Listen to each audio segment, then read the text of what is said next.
समस्त गुरुजनों की सूक्ष्म उपस्थिति को नमन करते हुए हमारी सनातन परंपरा के भगवान राम कृष्ण से लेकर महर्षि कपिल, गौतम कणाद से लेकर परम पूज्य स्वामी जी महाराज, पूज्य आचार्य जी जो हमारे समर्थ गुरु हैं, उस गुरु सत्ता को नमन करते हुए आप सब जो नेपाल राष्ट्र से भाई पधारे हैं, उन सब का हम पतंजलि योगपीठ में बहुत बहुत स्वागत करते हैं, अभिनंदन करते हैं।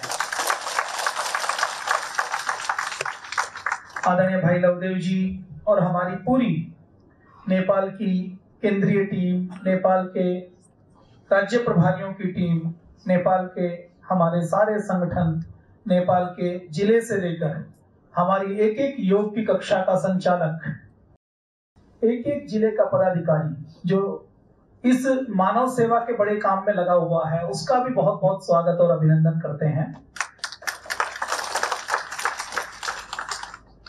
आप पतंजलि योगपीठ में पधारे हैं। पतंजलि का जब परिचय दिया जाता है, जब संस्था परिचय की बात आती है, तो ये होता है कि पतंजलि के नाम से कोई ऋषि समझता है, जिसने पतंजलि योग दर्शन पढ़ी, जिसने केवल टीवी देखा, वो पतंजलि के नाम से, जिसने योग किया या बीमारी दूर की, वो पतंजलि के नाम से योग समझता है, या पूज्य स्वामी रामदेव जी महाराज समझता है। जिसने पतंजलि की जड़ी बूटियों की जानकारी की, वो पतंजलि का मतलब आयुर्वेद शिरोमणि पूज्य आचार्य बालकृष्ण जी समझता है। और जो इनसे नहीं जुड़ा हुआ, जो सामान खरीदने का काम करता है, वो पतंजलि का मतलब समझता है कि पतंजलि का मतलब बिस्किट है, पतंजलि का मतलब दंत कांति है। तो हर व्यक्ति की पतंजलि के बारे में समझ अलग अलग है। वो हाथी वाली कहानी है ना कि 4 अंधे लोगों ने हाथी को देखा, तो सूंड को देखने वाले ने कहा कि हाथी तो बहुत लंबा होता है, पैर को देखने वाले ने कहा कि खंबे जैसा होता है, पूंछ को देखने वाले ने कहा कि हाथी तो झाड़ू जैसा होता है, और पेट को देखने वाले ने कहा कि हाथी तो बहुत बड़ा होता है। चारों में से कोई भी झूठा नहीं और कोई भी सच नहीं।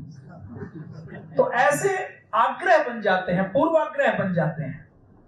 आप क्योंकि अब पतंजलि योगपीठ के अभिन्न अंग हैं, आप पतंजलि के कार्यकर्ता हैं, आप पतंजलि के जिम्मेदार योग शिक्षक हैं, तो आपका और हमारा दायित्व बन जाता है कि हम जो यथार्थ है उसको समझें और उसको नीचे तक समझाने का काम करें। तो आज हम पतंजलि क्या है, पतंजलि की सेवाएं क्या है, पतंजलि के संस्थान क्या है, पतंजलि का उद्देश्य क्या है, इसके बारे में थोड़ी सी बातचीत करेंगे।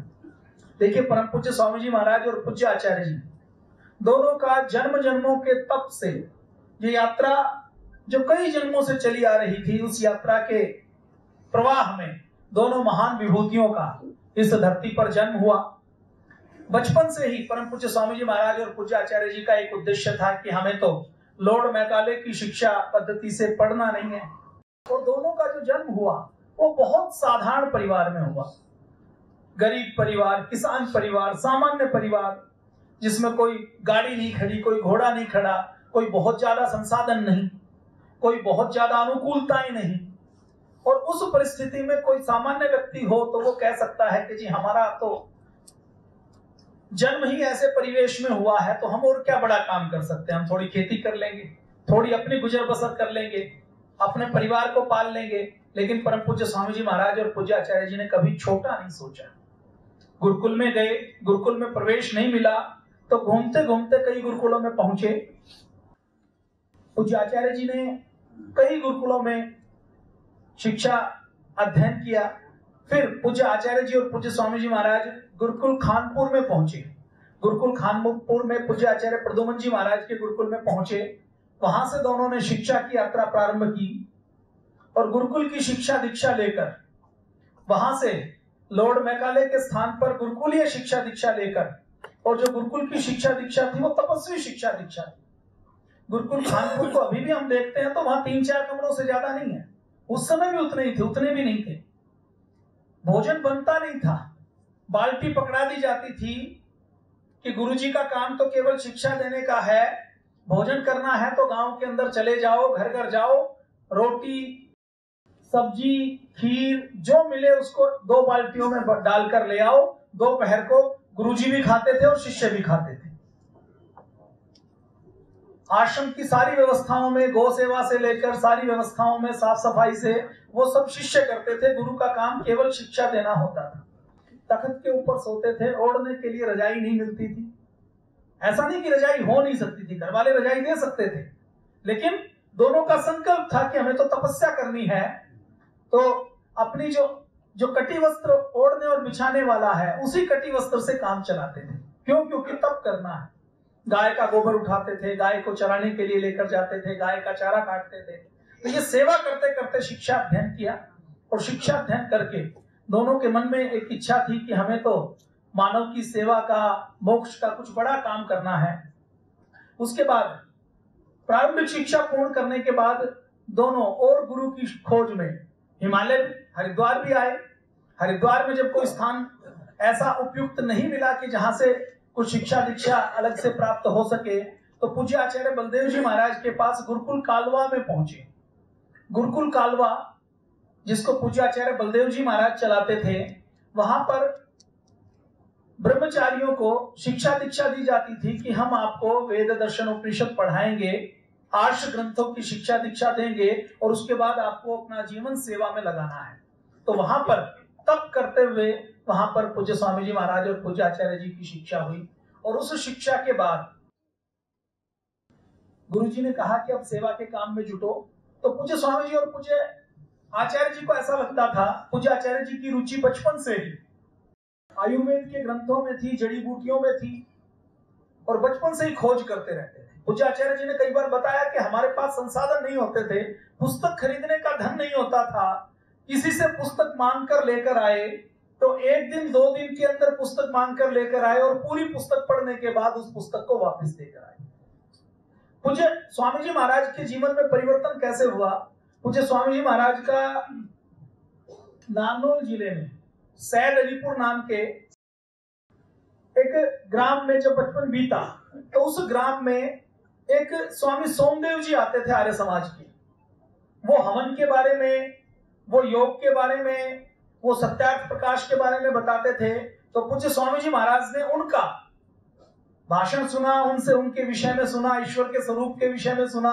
फिर उन्होंने सत्यार्थ प्रकाश पढ़ी, तो उनके मन में प्रेरणा हुई कि हमें तो इसी ओर जाना है।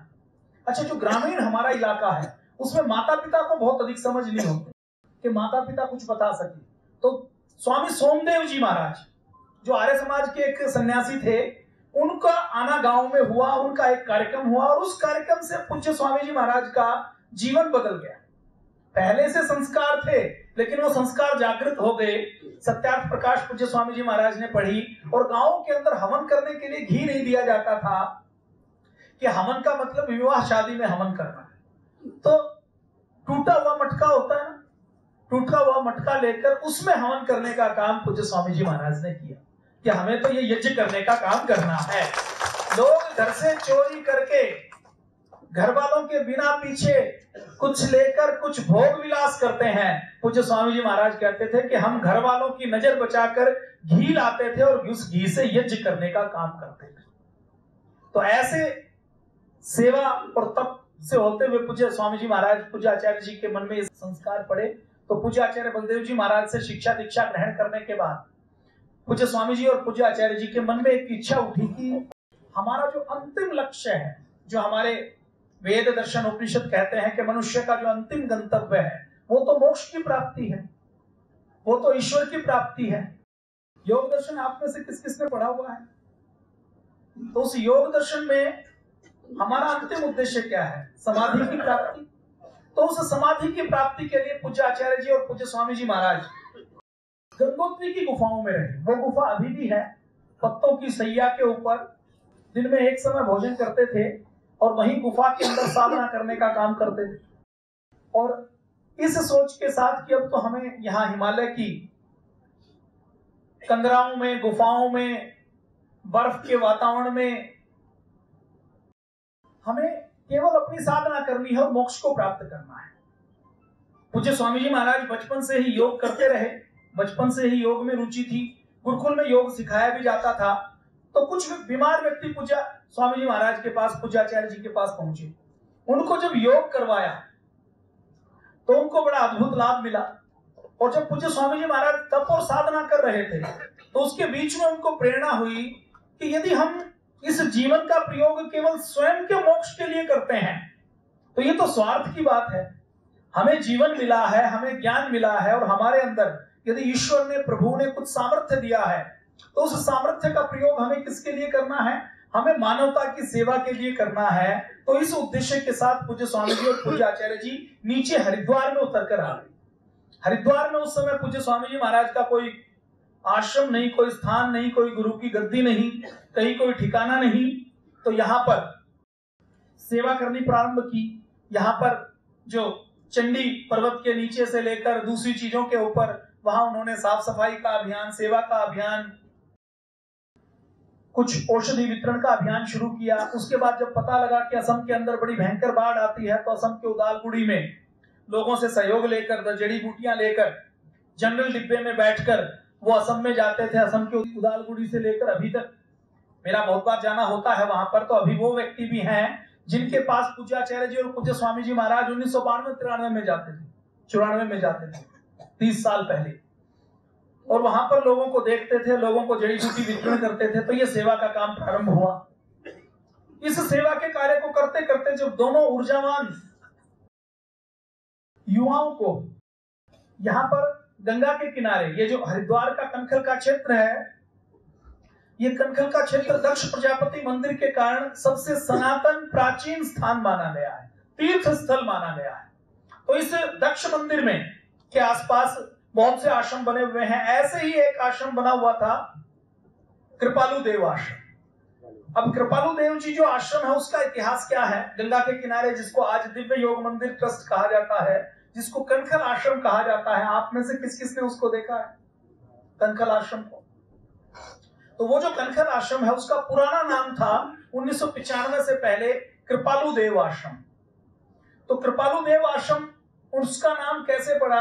आज से लगभग 100 वर्ष पहले, 120 वर्ष पहले पूज्य स्वामी जी महाराज के दादा गुरु गुरुदेव कृपालु देव जी महाराज रहे।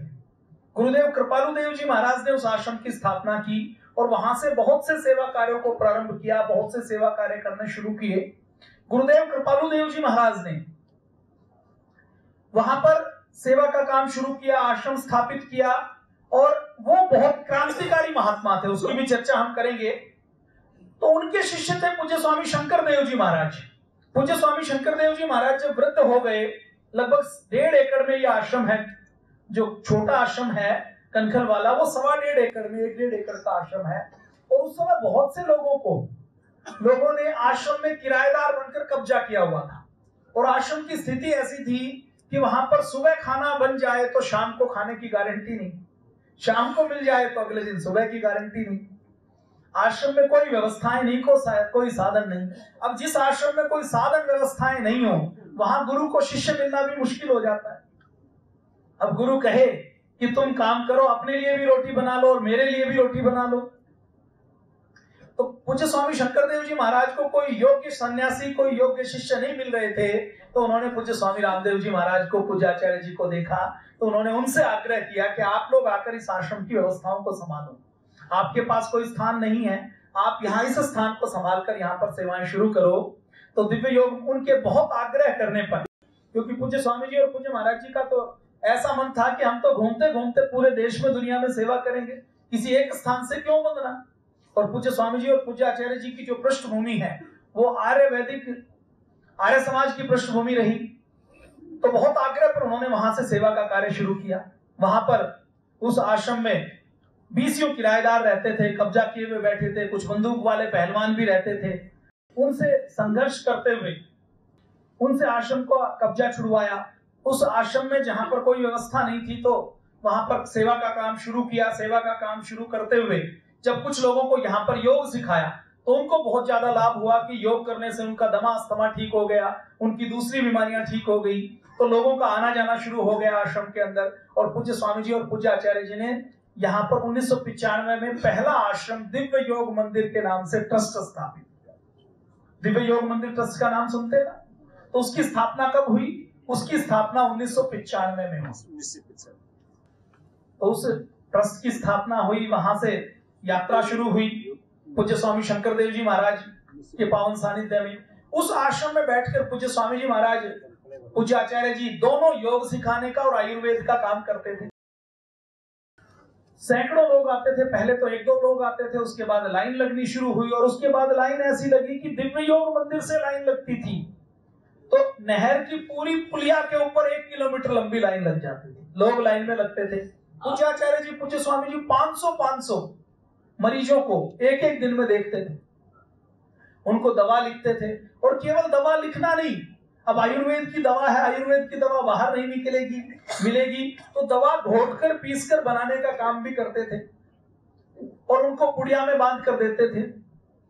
अब जब रोगियों की संख्या बढ़ने लगी तो सारी दवाइयां तो खरड़ करके बना नहीं सकते अपने हाथ से, और जब दवाइयां फ्री में देते थे तो कुछ लोगों को उसका महत्व नहीं पता लगता था। वो देखने के लिए, जानने के लिए आ तो जाते थे, दिखा कर जाते थे, लेकिन दवा की पुड़िया लेते थे और नहर के अंदर डाल देते थे, प्रयोग नहीं करते थे। उनको लगता था कि फ्री की मिली है तो इसकी कदर क्यों करें। तो जब ज्यादा आवश्यकता शुरू हुई तो पूज्य स्वामी शंकर देव जी महाराज ने कहा कि आप लोग यही दवाइयां बनानी शुरू करो। अच्छा, च्यवनप्राश कहीं नहीं मिलता तो च्यवनप्राश यही बनाना शुरू करो। बाहर की दवाइयों के रिजल्ट नहीं आते तो यहीं पर दवाइयां बनानी शुरू करो। तो पूज्य स्वामी शंकर देव जी महाराज के आग्रह पर पूज्य स्वामी जी महाराज और पूज्य आचार्य जी ने किराए के ऊपर पतीले लाकर दवाइयां बनानी शुरू की। साइकिल के ऊपर चलते थे, कई साल साइकिल के ऊपर चलने के बाद एक पुराना स्कूटर आश्रम में होता था, उसी स्कूटर से, साइकिल से सेवा का काम पूज्य स्वामी जी और पूज्य आचार्य जी ने प्रारंभ किया। आश्रम में जो अभी भी गौशाला बनी हुई है, अभी जब आश्रम में एंट्री करते हैं तो लेफ्ट साइड में एक टीन का शेड बना हुआ है। उस समय गौशाला नहीं थी तो उस टीन के शेड की जो दीवारें चुनी हुई है वो गारा में, मिट्टी में चुनी हुई है। गारा शब्द तो मुझे लगता है मिट्टी के लिए नेपाली शब्द में भी प्रयोग करते हैं, हमारे हरियाणा में भी करते हैं। तो गारे में चिनाई करते हैं ताकि खर्चा कम आए, सीमेंट तो खरीदनी पड़ेगी, मिट्टी खोद लाओ, उसको बना के गारे में सस्ती सीमेंट चिनाई कर सकते हैं। तो वो चिनाई पूज्य स्वामी जी और पूज्य आचार्य जी की खुद की हुई। पूज्य स्वामी जी, पूज्य आचार्य जी खुद भोजन बनाते थे, कुछ बर्तन साफ करते थे। एक बार तो ऐसा हुआ कि आश्रम में एक ही शौचालय था और उसका गड्ढा भर गया, और भरने के बाद अब पैसे नहीं है कि बाहर किसी से साफ करवाएं, तो खुद हमारे गुरुजनों ने बिना किसी काम को छोटा मानते हुए और बिना किसी काम की शर्म मानते हुए अपने हाथों से उस टॉयलेट के गड्ढे की सफाई भी की। अब ये प्रसंग मैं आपको क्यों बता रहा हूं? क्योंकि हम सब समाज सेवक हैं, हमने सेवा का दायित्व लिया है, और सेवा का दायित्व लेते हुए यदि हमारे गुरुजी साइकिल पर चलकर संघर्षों के अंदर, विपत्तियों के अंदर, सुविधाओं रहित जीवन से बिना किसी संसाधन के जब काम को आगे बढ़ा सकते हैं तो हमें बहुत प्लेटफॉर्म मिला है और हमारे पास उससे ज्यादा संसाधन है। तो हम पूज्य गुरुदेव का अंश बनकर, उनके वंशज बनकर, उनका शिष्य बनकर उनकी तरह हमें काम को आगे बढ़ाना है, और किसी भी काम को जब सेवा करते हुए निकले तो उसको छोटा नहीं मानना है। तो इस प्रकार से कार्य आरंभ हुआ। दिव्य योग मंदिर ट्रस्ट से यात्रा आरंभ हुई। पूज्य स्वामी जी, पूज्य आचार्य जी असम में शिविर लगाते थे, फिर सूरत में एक शिविर लगाया गया। सूरत के शिविर में 200-250 लोग आए। फिर दिल्ली के छत्रसाल स्टेडियम में एक शिविर लगाया गया, उसमें वो स्टेडियम छोटा पड़ गया, उसमें कई हजार लोग आए। हिसार में बहुत पुराना आर्य समाज है, मैं भी हिसार का रहने वाला हूं, तो हिसार के बहुत पुराने आर्य समाज में पूज्य स्वामी जी महाराज, पूज्य आचार्य जी का बहुत आना जाना था। तो वहां पर एक कार्यक्रम किया गया। वो कार्यक्रम किया गया तो एक विद्यालय में कार्यक्रम किया, तो वो ग्राउंड छोटा पड़ गया, फिर दूसरे ग्राउंड में अगले दिन किया, फिर उससे अगले दिन तीसरे ग्राउंड में किया। तो ऐसे लोगों की भीड़ बढ़ती गई और लाखों की संख्या में लोग आने लगे। पूज्य स्वामी जी महाराज और पूज्य आचार्य जी ये कहते हैं कि ये कहा जाता था कि नाच गाने का प्रोग्राम भी यदि सुबह करोगे तो नहीं होगा, दारू पिलाओगे तो सुबह पीने के लिए कोई नहीं आएगा, शाम को ही आएगा, नींद खराब नहीं करेगा। उस योग की ताकत देखिए और 2 सन्यासियों की ताकत देखिए कि उन्होंने सुबह 3 बजे पूरे शहर के शहरों को उठा दिया। आप काठमांडू का शिविर याद कीजिए जो 2006-07 में हुआ था, उसमें पूरा काठमांडू जाम हो गया था और पूरा काठमांडू उस ग्राउंड के ऊपर जहां पर योग हुआ था वहां पर आया था या नहीं आया था? आप में से कौन गया था उस काठमांडू के कार्यक्रम में? कुछ ना कुछ यहाँ जरूर मिलेंगे। 2006-07 की बात, तो कितनी भीड़ थी वहां पर, याद है या नहीं है आपको?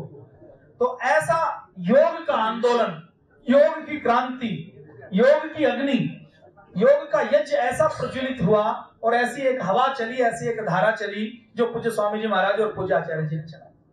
अब पूज्य स्वामी जी महाराज और पूज्य आचार्य जी कोई दूसरे साधु संतों की तरह सन्यासी नहीं है। अच्छे सन्यासी भी हैं बहुत सारे, लेकिन बहुत सारे ऐसे सन्यासी भी हैं जिनके लिए सन्यासी का मतलब कोई काम नहीं करना, बैठकर काजू बादाम और मिठाई खानी, मोटा सा पेट कर लेना और उसके बाद अगर काम ही करना होता तो साधु थोड़े ही बनते। लेकिन पूज्य स्वामी जी महाराज ने सन्यास की परिभाषा को बदल दिया। उन्होंने कहा कि सन्यासी वही जिसका पूरा जीवन सेवा के लिए समर्पित है, जिसका और कोई लक्ष्य नहीं, जिसका लक्ष्य केवल और केवल सेवा। तो पूज्य स्वामी जी और पूज्य आचार्य जी को ये संस्कार कहां से मिले? एक तो पूज्य स्वामी जी महाराज पूज्य आचार्य जी महर्षि दयानंद के शिष्य हैं। महर्षि दयानंद किसी भी प्रकार के ढोंग आडंबर और पाखंड को नहीं मानते। तो हमारे संगठन की भी रीति नीति विचारधारा क्या है कि हम किसी भी प्रकार के ढोंग को, आडंबर को, पाखंड को नहीं मानते। हमारी रीति नीति मर्यादा क्या है? हम ढोंग आडंबर पाखंड को नहीं मानते। हम जो ईश्वर का, देवी देवताओं का, ब्रह्मांड का, धर्म का जो सार्वभौमिक वैज्ञानिक सत्य और जो नियम है उनको मानते हैं, उनका पालन करते हैं। धर्म के नाम पर ढोंग आडंबर पाखंड को प्रश्रय देने का काम नहीं करते। तो पूज्य स्वामी जी महाराज को एक संस्कार तो वहां से मिले, वैज्ञानिक दृष्टि मिली, तार्किक बुद्धि मिली और एक दूरदृष्टि के साथ किस प्रकार से सेवा का काम आगे बढ़ाना है वो विजन पूज्य स्वामी जी महाराज को मिला। और हमारे जो दादा गुरु हैं वो बहुत बड़े क्रांतिकारी थे, गुरुदेव कृपालु देव जी महाराज। उनका उस समय 1910-15 में क्रांतिकारियों से संपर्क था, महात्मा गांधी के संपर्क में थे, लोकमान्य तिलक के संपर्क में थे और रास बिहारी बोस जो बहुत बड़े क्रांतिकारी थे, जो नेताजी सुभाष चंद्र बोस के भी गुरु थे, जिन्होंने भारत के थोड़े से इतिहास का अध्ययन किया है, उनको इस बात की जानकारी होगी कि उन्होंने जापान में जाकर आजाद हिंद फौज की सेना को नेतृत्व दिया और बाद में नेताजी सुभाष चंद्र बोस को जर्मनी से जापान बुलाकर उसकी बागडोर नेताजी को संभलवाई और उस आजाद हिंद फौज के लाखों सैनिकों ने भारत की आजादी के लिए संघर्ष किया और वो मणिपुर के रास्ते, कोहिमा के रास्ते, दीमापुर के रास्ते भारत के लिए चलो दिल्ली का उन्होंने नारा दिया। और सेकेंड वर्ल्ड वॉर में भारत को भी कोई आजादी शांति से नहीं मिली। भारत की आजादी में शांति का योगदान थोड़ा है, लेकिन सबसे ज्यादा योगदान नेताजी सुभाष चंद्र बोस का है, जिन्होंने सशस्त्र क्रांति की और अंग्रेजों को कहा कि अब तुम मेरे देश के ऊपर शासन नहीं कर सकते। तो ऐसे नेताजी सुभाष चंद्र बोस के गुरु रास बिहारी बोस, उन्होंने जब दिल्ली के दरबार में 1910-12 के आसपास दिल्ली में दरबार हुआ था, उस दिल्ली के दरबार में अंग्रेजों के सामने सारे राजा, रजवाड़ा, महाराज सिर झुकाने के लिए चला गया था। तो उन्होंने कहा कि अगर ये कार्यक्रम शांति प्रिय संपन्न हो जाता है तो ये भारत की हार होगी, भारत फिर स्वतंत्रता प्राप्त नहीं कर पाएगा। तो उन्होंने एक योजना बनाई कि जो अंग्रेजों का जो सबसे वरिष्ठ व्यक्ति है वो जब हाथी के ऊपर बैठकर जुलूस में निकलेगा तो उसकी हम हत्या करेंगे। उन्होंने उस समय हाथी के ओहदे के ऊपर बम फेंका, वो बम थोड़ा सा चूक गया, महावत मारा गया और वो जो अंग्रेजों का अधिकारी था वो बच गया। और उस समय अंग्रेजों की पूरी पुलिस रास बिहारी बोस के पीछे पड़ गई थी और पुलिस ने कहा था कि रास बिहारी बोस के सिर की कीमत उस समय के हिसाब से कई हजार रुपए है, जिसको आज करोड़ों में कह सकते हैं। तो उस समय जब पूरी अंग्रेज पुलिस रास बिहारी बोस के पीछे पड़ी हुई थी तो उस समय हमारे दादा गुरु ने रास बिहारी बोस का सहयोग किया, उनको अपने पास रखा और उनको छुपने में मदद की। इस हरिद्वार क्षेत्र में अंग्रेजों के समय में मांस बेचा जाता था, मदिरा बेची जाती थी। उस समय हमारे दादा गुरु ने नियम बनवाया था अंग्रेजों की सरकार से आंदोलन करके, हरिद्वार के क्षेत्र में, हर की पैड़ी के क्षेत्र में कोई भी मांस मदिरा की बिक्री नहीं होगी, कोई दुकान नहीं होगी। अभी भी हरिद्वार के हर की पैड़ी के क्षेत्र में कोई मांस मदिरा की दुकान की बिक्री नहीं होगी। उस समय हमारे दादा गुरु ने देख लिया था, जब गुरुकुल कांगड़ी नहीं बना था उस समय, कि अगर देश का विकास करना है तो शिक्षा के ऊपर काम करना पड़ेगा। तो उन्होंने उस समय सार्वजनिक पुस्तकालय, सार्वजनिक वाचनालय दिव्य योग मंदिर में खोलने का काम किया था। उस समय हमारे दादा गुरु ने देख लिया था, जब शिक्षा की व्यवस्थाएं 1910-12 में जीर्ण शीर्ण हो चुकी थी, भारत में जो भारतीय प्राचीन गुरुकुलों की शिक्षा पद्धति थी उसको अंग्रेजों ने खत्म कर दिया, कानून बनाकर खत्म कर दिया, टैक्स का कानून बना दिया कि आप दान करेंगे तो आपको कुछ नहीं मिलेगा, आपको सरकार को टैक्स देना पड़ेगा। उन्होंने दूसरे कानून बना दिया कि जिसको पढ़ाई करनी है लॉर्ड मैकाले के अनुसार करे और विद्यालय का एफिलिएशन अंग्रेजी सरकार से होना चाहिए। तो प्राचीन गुरुकुलीय शिक्षा व्यवस्था नष्ट हो गई। तो पंचपुरी हरिद्वार में एक क्षेत्र है, उस पंचपुरी के गांव में हमारे दादा गुरु ने अपने खर्चे पर शिक्षक रखकर वहां पर शिक्षा के प्रचार प्रसार का काम किया था। आपको उस समय का हरिद्वार कैसा था, उस समय की यात्राएं कैसी होती थी, उस समय का काम कैसा होता था, उसको बहुत सुंदर तरीके से, रोचक तरीके से, इतने रोचक तरीके से कि आप 100 साल पहले के हरिद्वार में पहुंच जाएंगे। आपको अनुभव लेना हो तो एक पुस्तक है संत दर्शन के नाम से, इस पुस्तक को जरूर पढ़ें तो आपको उस समय के हरिद्वार की पूरी जानकारी आपको मिल जाएगी। पुस्तक थोड़ी मोटी है, 400-500 पन्नों की पुस्तक है, लेकिन ऐसी है कि एक बार आपने पढ़ना शुरू कर दिया तो आप पूरी पढ़ जाएंगे और आपको बहुत मजा आएगा। तो हमारे दादा गुरु के जीवन के ऊपर वो पुस्तक लिखी हुई है, वो पुस्तक प्रकाशित की है पूज्य आचार्य जी ने, उस पुस्तक का आप अवलोकन कर सकते हैं। तो बीज कहां से है? हमारे आजादी के क्रांतिकारियों ने समाचार पत्र निकाले थे भारत को आजाद करवाने के। उस समय क्रांतिकारी समाचार पत्र निकालते थे, तो क्रांतिकारी जो समाचार पत्र निकालते थे अंग्रेज उनको रोकते थे। किसी के घर में छपी हुई एक चिट्ठी भी मिल जाए तो उसको सीधा काला पानी भेज देते थे। तो उस समय जब वंदे मातरम नाम का एक समाचार पत्र बंगाल से छापा जाता था, जब वो बंगाल में छपना बंद हो गया तो उस समाचार पत्र को अपने हरिद्वार से वितरित करवाने का काम, अलग अलग जगह भेजने का काम हमारे दादा गुरु ने।